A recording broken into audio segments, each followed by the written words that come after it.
we're at the same point. The negotiations now go live in Instagram. So we see both fighters exchanging messages, and that is actually the point. We are expecting to get some basic agreement with the terms and things like that, but it's still pending. So I think the big headline yesterday were some issues regarding a rematch clause. Are those issues now ironed out? Well, they were under discussion, but they are not resolved yet.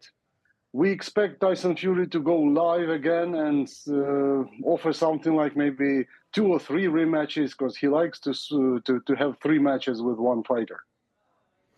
I think the big concern with so many people at home is this is a massive fight. We know how big this fight is, and time is ticking. Is 6 weeks enough to get this all done? Andy, it all depends on the objective that the fighter puts in front of him. If it's about money, then it's definitely enough. If it's about the victory, I don't think so. From your side, what is still to do? I know that's an interesting question because it's business, but a lot of this negotiation is happening in plain sight. So from your side, what's happening and where are you at with these negotiations? Is everything on your side agreed? Yeah, it's very simple. We've been negotiating for so many months. We went through all the small issues, bigger issues, large issues, whatever. So it's all done already. It's been done actually several weeks ago. But the one thing that was pending was Tyson's consent, which is still pending. Though he claims he's ready and he pretends training like theatrical performances with Parker, doing some exercises, doesn't look convincing, but it's still the case. If I was to push you on how confident you are that this fight happens, and you gave me a percentage that this fight happens in April, how confident are you? 50%? More than 50%? I mean, we're doing percentages now, aren't we? You might as well give us one. Okay, so I'm not really confident that this fight gonna happen on April 29th. I will be surprised if it takes place. But if it takes place, I will be really happy. Because this is the biggest thing Usyk wants, the best thing he wants in his life, to unify the belts in the heavyweight division, the second division in his career.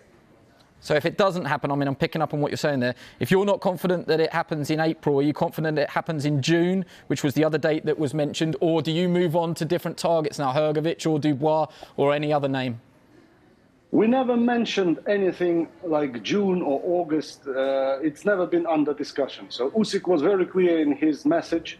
April 29th, I accept 70-30. So all the conditions that were accepted by Usyk are due only for April 29th. And Igor Klimas yesterday came out in Twitter saying that if it moves just for one day, then it's going to be 50-50 again.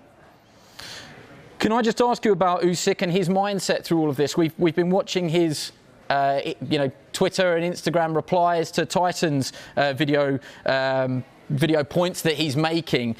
Where is Usyk's mentality with all of this? Is this a distraction at all, or does his target remain focused on Tyson Fury? He's enjoying his training camp. He's working hard, 3 times per day training, reading Tyson's book, maybe the second one already. So he's like in the mental state of a warrior who is planning to defeat his opponent on April 29th. This is his mindset.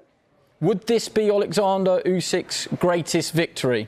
Everybody doubted him coming up to heavyweight. Nobody really thought outside your inner team that he could beat someone like Anthony Joshua. He did that. I think there's a similar sort of narrative with this. Could he beat a bigger man in Tyson Fury? Would this be his greatest victory from your point of view? Well, Andy, size never matter much. It's all about the skills. It's all about what you have here and here. Usyk is okay with both. So we expect him to become the historical person. We expect him to become the first ever undisputed champion in 2 weight divisions. Just finally, the war in Ukraine, the conflict in Ukraine continues to make many headlines here. It's still a news topic. I've seen Oleksandr Usyk's very good interview with Gary Neville on the overlap. And how important would this victory be for Oleksandr Usyk and the people of Ukraine? How would it be received at home? You know, Usyk is one of the biggest inspirations for Ukrainians.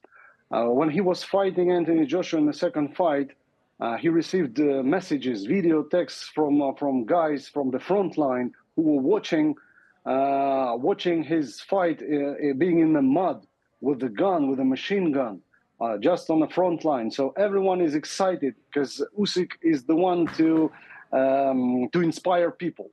So his victory is critically important for the whole country of Ukraine. Alex, thank you for joining us. Before you go, are you imposing a deadline? Is there a deadline on this? When will we know one way or another?